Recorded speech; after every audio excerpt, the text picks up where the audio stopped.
today. I'm going to let Tim Walsh say a couple words. Welcome. Thank you. Thanks, Aaron. Chair Marcus, member of the board. Just like to say on behalf of the FERC Chairman, John Wellinghoff, and the Director of Office of Energy Projects, Jeff Wright, just thank you for inviting me to the meeting today and giving me the opportunity to answer any questions you might have about our MOU with the Water Board staff. As you'll hear Aaron talk about in a few minutes, this MOU coordinates processes for authorization of renewable non-federal hydroelectric projects on both the state and federal level. Now, this MOU is the first of its kind at FERC, and it's unprecedented, and we are quite excited about it because it is a representative of a more efficient and responsive government. And to use a sort of an overused phrase, I think it's just plain good government. So we're very excited about the MOU today. Just before we start, I'd just like to publicly thank board member Tam Doduk and former chairman Charlie Hoppin for their leadership in this area. And of course, Tom Howard and his staff, Aaron and David, we worked many, many hours on this, firing drafts 3,000 miles across the country, and it took a while, but I think it's well worth it. So anyway, thank you very much. Thank you. Okay, so in this presentation, I'm going to provide background on how the State Water Board and Commission responsibilities relate to one another, an overview of the draft MOU, the comments received, and next steps related to the MOU. I've also included a few slides at the very end that discuss some of the projects that are ongoing within the program. So the Commission is responsible for the issuing licenses for non-federal hydropower projects. The licenses are for 30 to 50 years. Under Section 401 of the Clean Water Act, the State Water Board is responsible for issuing water quality certifications for these non-federal hydropower projects. The certifications include conditions that outline what needs to be done in order to ensure compliance with water quality standards and other applicable state laws. The certifications then become part of the FERC license when it's issued. So the goals of the draft MOU are to enhance and improve coordination between the Commission and the Water Board with respect to relicensing of those non-federal hydropower projects. And the provisions of the draft MOU call for the State Water Board to provide early input into the process. The ultimate goal of the MOU is to improve the timeliness of the licensing process while making the most efficient use of staff resources and ensuring that each agency maintains its independent authority. The MOU provides transparency regarding how the Water Board and Commission will work together in the early stages of the relicensing process. To that end, the draft MOU focuses on the pre-application process associated with the Commission's Integrated Licensing Process, or ILP. Accordingly, the draft MOU focuses on those pre-application activities, mainly focusing on environmental scoping and study planning. A draft MOU was prepared over many years, as Tim indicated. It was put out for public comment on June 10th, with the comment period ending on July 8th. We received 7 commenters provided comments, and they're listed there. The Water Board received a range of comments on the draft MOU, and this is a sample of those comments, some of the highlights and main topics that were covered. The State Water Board received various comments related to the scope and purpose of the MOU. Some of these comments stated that the purpose of the MOU was not met, noting that the MOU does not change existing practices. The State Water Board currently participates in the ILP, the Integrated Licensing Process, and associated pre-application activities. To that end, in many ways, the MOU outlines for the public many of the steps that the State Water Board staff perform now and will continue to perform throughout the MOU's implementation. The purpose and scope of the MOU are established to provide transparency while maintaining each agency's independent authority. Another area of comments dealt with the desire for the addition of deadlines or timeframes for various pre-application activities. The goal of the MOU is to promote early input into the relicensing process and improve the timeliness of actions. Nothing in this MOU should result in delays. Given the purpose of the MOU and its newness, staff does not recommend the addition of further timelines or deadlines at this point in time. Public participation was another topic that was brought up in the comment letters. The concern raised dealt with ensuring that the MOU in no way changed stakeholders' ability to participate in the process or to receive information. Nothing in this MOU changes public participation requirements associated with each agency's processes. The Commission and State Water Board staff are working on language to clarify that nothing in the MOU modifies or precludes the application of any laws intended to provide for public participation or the provision of information to the public. Several of the comments dealt with the idea that the MOU may make the State Water Board adhere to the Commission's ex parte communication rules, require separation of staff, and or limit the State Water Board's ability to intervene in the Commission's processes. One of the primary reasons the MOU focuses on pre-application activities is to avoid the need for separation of staff and ensure that the State Water Board staff are able to communicate with all stakeholders without being tied to the Commission's ex parte rules.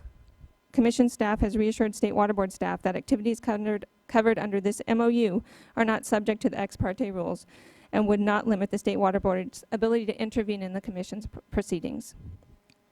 The State Water Board and Commission staff will need to further explore how to coordinate on any post-filing activities, such as the development of a joint environmental document, and how those would impact the State Water Board's ability to communicate with stakeholders or require separation of staff.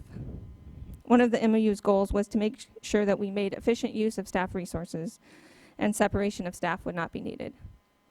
It should be noted that the Commission's process allows for intervention following the Ready for Environmental Analysis, which is part of the post-filing activities portion of the ILP. And so the MOU would not limit the State Water Board's ability to intervene in a FERC proceeding. Several commenters did not understand the baseline section of the draft MOU. This section outlines the difference between the baseline used to determine impacts under CEQA versus the purpose of the water quality certification. So the water quality certification's purpose is to ensure the project operates in a manner that protects water quality standards, looking at the existing impacts and those moving forward through the term of the license. CEQA's purpose is to disclose impacts when compared to existing, often called baseline, conditions. State Water Board staff is working on language that better explains this difference. It is anticipated that the baseline section will either be updated to clarify this distinction or removed from the MOU. With respect to the development of a joint environmental document, the California Hydropower Reform Coalition made a recommendation that the Commission and State Water Board consider procedures used by other federal and state agencies to prepare joint environmental documents. State Water Board staff recommends inclusion of this language in the MOU. There were various comments about the study plan dispute process outlined in the MOU. Some commenters recommended that the State Water Board use FERC's ILP study plan criteria when requesting studies. The State Water Board will use FERC's ILP criteria when submitting a request for studies under the FERC process. However, when the State Water Board uses its own independent authority to request such studies, it will follow the associated requirements necessary to comply with applicable laws and regulations. In many cases, similar information will be provided to support study plan requests. Another commenter suggested that the Commission include any study in its study plan that the State Water Board concludes is necessary for water quality certification. While this would support the State Water Board's process, the Commission must follow its own process and associated laws and regulations. Finally, many comments dealt with the State Water Board's authority or interpretations regarding the State Water Board's authority with respect to water quality certifications or requiring studies. The MOU outlines a process for coordination of pre-application activities between the State Water Board and Commission. Nothing in the MOU changes either agency's authority. As stated earlier, one of the goals of the MOU is to ensure each agency retains its independent authority. This highlights many of the comments received on the draft MOU. The comment letters are posted on the Water Quality Certification webpage.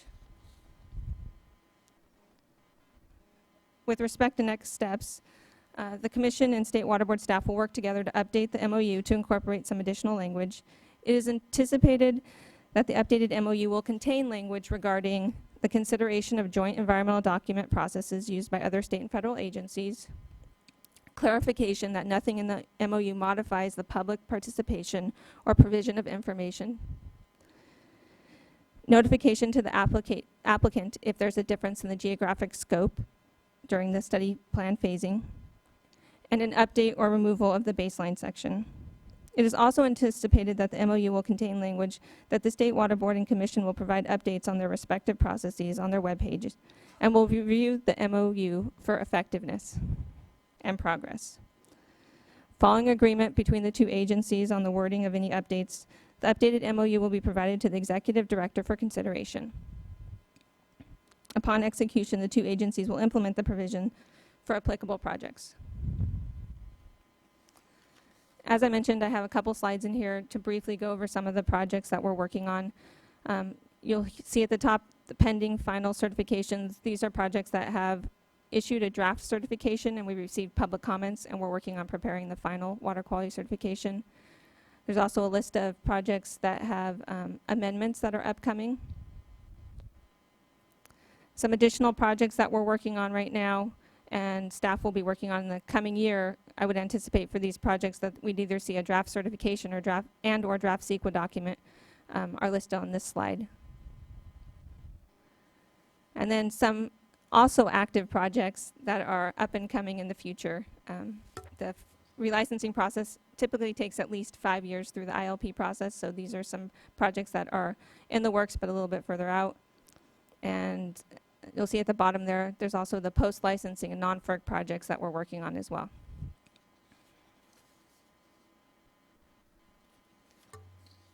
So a copy of this presentation will be posted to our webpage. This is the webpage for the Division of Water Rights Water Quality Certification.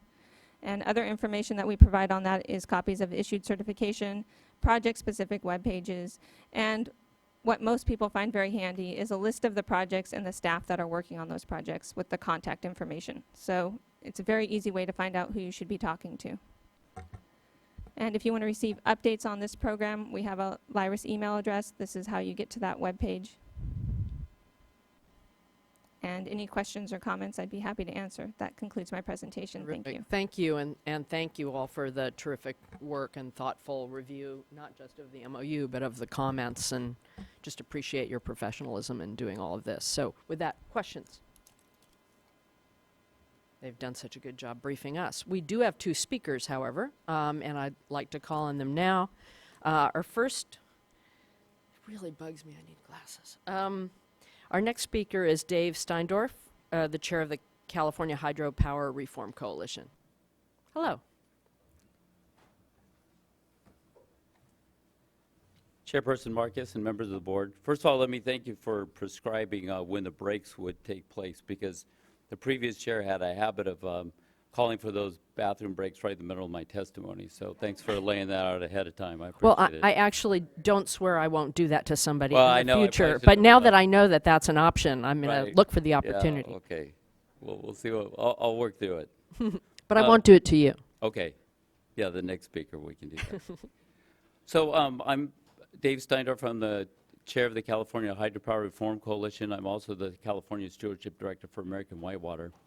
Over the past 20 years, our coalition has participated in virtually every hydropower relicensing that's occurred in the state of California. I've personally participated in over 15 relicensings.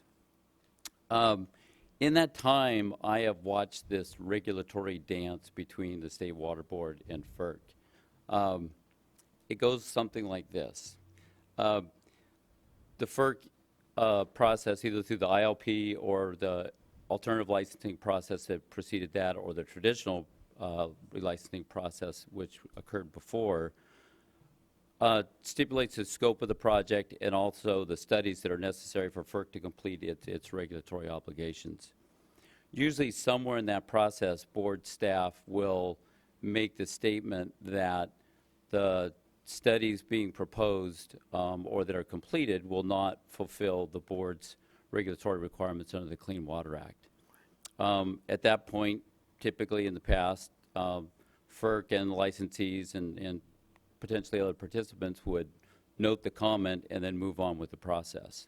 What this created was a situation where the 401 process would not commence until after FERC's process ended. This has resulted in years, in some cases in excess of 5, closing in on 10 years of delay in getting these licenses issued. So it's a significant problem.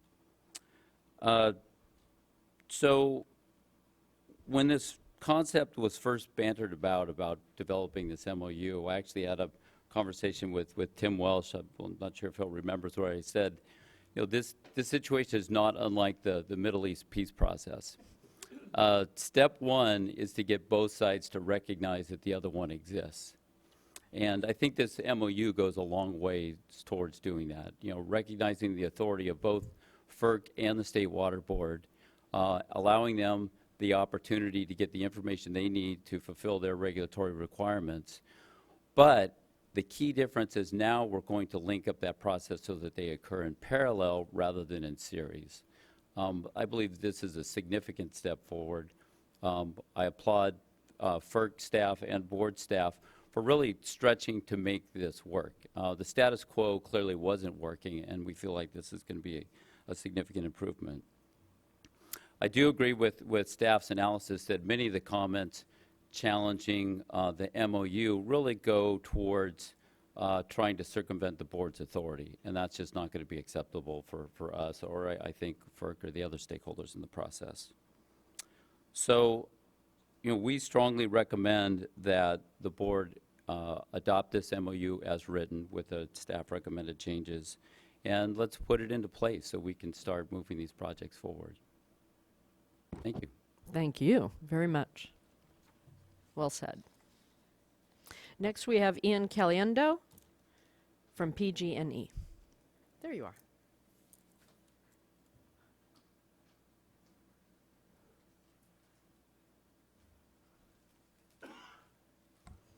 Good morning. Good morning, and thanks for the opportunity to speak with you today.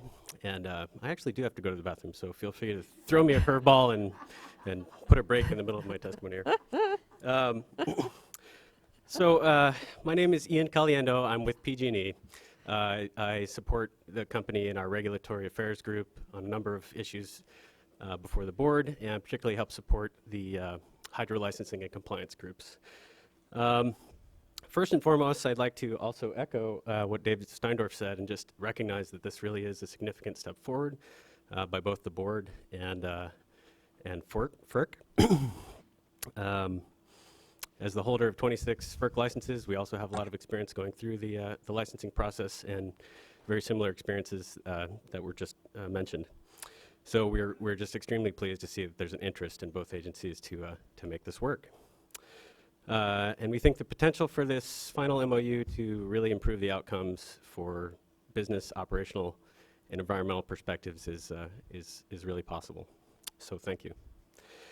We've provided written comments in the MOU. We stand by all those. I'm just going to reiterate a few of those here, talk about a few comments made by others, and make a few additional suggestions. So we note that the MOU does memorialize a practice by the State Water Board of actively participating early in the relicensing process. Our experience, this has been very beneficial, and the expanded commitment for FERC and the Water Board to consult and cooperate on scoping and study plan determination with the express goal of meeting both CEQA and NEPA requirements will further streamline the relicensing process. We acknowledge that if the Water Board cannot find agreement with FERC on studies it believes it is necessary early in the FERC process, it will legitimately require them later when it has authority under CEQA to do so, and thus all participants benefit from the Water Board's ability to communicate this early. We do not concur with some recent comments that this appears to be the Water Board attempting to acquire a new ability to require studies before it can properly do so. Like I said, we understand this is simply a means of communicating likely future requirements. We do note the City and County of San Francisco's comment that the MOU appears to add a process by allowing the Water Board to issue a letter within 35 days of FERC's final study plan determination addressing further study requirements. PG&E agrees that the purpose and application of this section is unclear and proposes that the reason for such a section be made explicit in the MOU. Our interpretation of this provision is that this letter serves the primary function of providing confirmation of the Water Board's position at that time on the outcome of the final FERC study plan determination. And if this is in fact the intent of the MOU, then we recommend that that provision be changed to indicate that the Water Board shall, not may, file a letter within the 35-day period following study plan determination, regardless of whether additional studies would be required. This change would provide greater certainty to all parties that the Water Board has had its CEQA concerns successfully addressed during the joint process to the extent possible. In those instances when the Water Board asserts that more studies are needed, this letter would specify the areas unaddressed in the FERC process and allow the parties to begin to address these issues prior to the formal start of the CEQA process. Similarly, to improve transparency and effectiveness and to avoid surprises late in the process, the MOU should include an additional provision that, before the Water Board can require more studies not identified within that 35-day period following FERC's study plan determination, that the Water Board will provide both FERC and the license applicant with a written statement explaining what specific studies will be required under CEQA and why they are necessary. Further, such additional studies should be subject to approval by the board. This would provide an important opportunity for discussion and appeal by the applicant and other stakeholders so that the full context of the prior FERC process is fully considered by the board when deciding whether to require additional studies. We also reiterate our strong recommendation that the Water Board use the FERC ILP study plan criteria, evaluating the need for specific studies in order to ensure a consistent framework for determining a clear nexus between a study and the proposed project. And in response to staff's addressing that issue, in using the State Water Board's own criteria later, we understand that, but it might be helpful to have that criteria explicitly stated either in the MOU or just better understood. The FERC ILP study criteria are pretty clear, and it would be helpful to have that from the board as well. And finally, the MOU would benefit from clarity as to which sections are intended to apply only to licensing where the Water Board is the lead agency for CEQA, and which apply to all situations, such as in the case of a municipal license applicant that performs its own CEQA review. This concludes my comments, and we thank you for your consideration. We make these suggestions constructively and look forward to working with both the board and with FERC to support a well-crafted MOU that meets the needs of both agencies and improves the process itself for applicants and other stakeholders. Right. Thank you very much. Great. Thanks very much, Mr. Caliendo. All right, seeing no further comments and in light of my kinder, gentler feeling today, we'll take a 15-minute break. That does mean that our lunch break may be later than 12, so don't count on it being at 12. It may be closer to 1.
I'm having a good time.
Oh, excuse me.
Pressing business.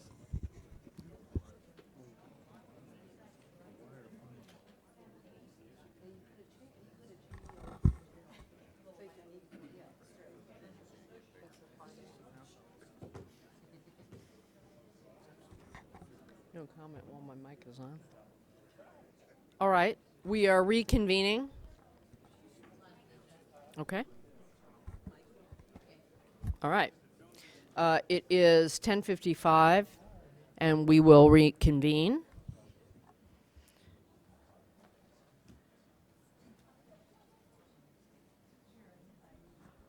Our next item is item number 7, which is one of two dealing for, wait, how many do we have? Three. Dealing with mandatory minimum penalties. And I will remind anyone here who doesn't know that in order to speak, you need to fill out a speaker card, a blue speaker card, and give it to the clerk in order to be able to speak. There are no assumed speakers other than our staff, so please do that. And if people would like to, I won't pose it, that if people have a common comment on each of them, it would be helpful, I think, to make that common comment in the hearing on the first matter, and then certainly come back up and say you have the same comments, or if there's something else you want to say, of course, please say that. But we have a long agenda, and to the extent we can hear the comments and economize a little bit with time, I just would prefer that people not repeat sort of generic comments if you, in fact, do have any generic comments. So with that, we will move to item number 7. Tim, you're the lead? Yes. Good morning, board members. Tim Regan with Office of Chief Counsel to present these items. It's kind of an unusual thing having these before the state board. The regional boards usually handle mandatory minimum penalties, but they developed a bit of a backlog a few years ago in Los Angeles region. Sorry. And Vice Chair Fran Spivey Weber offered to help out and serve as the hearing officer in Los Angeles. So we do have a hearing record for each of these 4 items, and this should be a fairly short process for the board to consider Vice Chair Spivey Weber's recommendations, which are reflected in the draft orders. I don't know if you want me to go into a whole introduction of the items if none of the parties have shown up. Do we have any? I don't believe, that's why I reminded people about the speaker card, but we do have speakers on the items out in the audience, so also for the sake of the webcast, if you can give a short presentation, that would be helpful. Okay, I'll try to keep it a bit shorter than I planned. Yeah, sure. First item is Lincoln Avenue Water Company. This is a proposed mandatory minimum penalty for $15,000. It involves a surface water drinking plant in Altadena that discharges filter backwash water to a surface water. The backwash water contains chlorine, and in 2003 they received a new permit from the regional board reflecting the more strict trihalomethane and other disinfection byproduct limits. In order to comply with those new limits, they installed a new dechlorination system using a process called Vita Dechlor, which is an ascorbic acid-based tablet used to dechlorinate the filter backwash water. The first time they used it in the winter of 2004, after collecting the samples, they noticed high levels of BOD and TDS. And these violations are subject to mandatory minimum penalties because they exceed the effluent limits by more than 40%. For instance, for BOD, their limit is 30 milligrams per liter. Their discharge contained 1,000 milligrams per liter. They did quickly look into what the causes could be, consulted with a chemist, found out that the ascorbic acid, being an organic compound, would likely contribute to biological oxygen demand, and the tablet form they were using would contribute to total dissolved solids. So in response to that, they changed to a different dechlorinating agent. They also added some baffles to their dechlorination process to provide for more contact time, and haven't had any problems since. The single issue that Lincoln Water has raised is that their 5 violations should be reduced to 1 using the single operational upset provisions in the water code. And what those allow for is that if there's an exceptional incident, such as a violent storm or a bursting tank, the water boards or US EPA can reduce the violation count from 5 or whatever it may be down to 1 if they all resulted from that same upset. And the draft order concludes that there really wasn't an upset here. What there was a new process put into place. It was proven to be ineffective and inadequate to treat the waste in compliance with its permit, and therefore the single operational upset provisions can't be applied.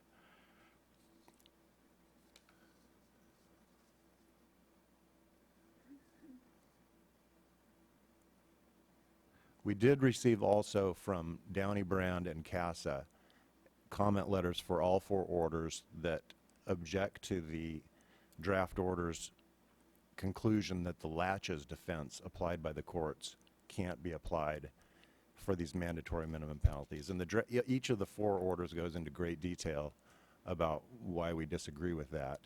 And I think it would probably take too long to reiterate the draft orders, but essentially we find it wouldn't be consistent with the legislature's mandate that we collect mandatory minimum penalties if we just waited a certain period of time and then said, but now it's too late to collect them.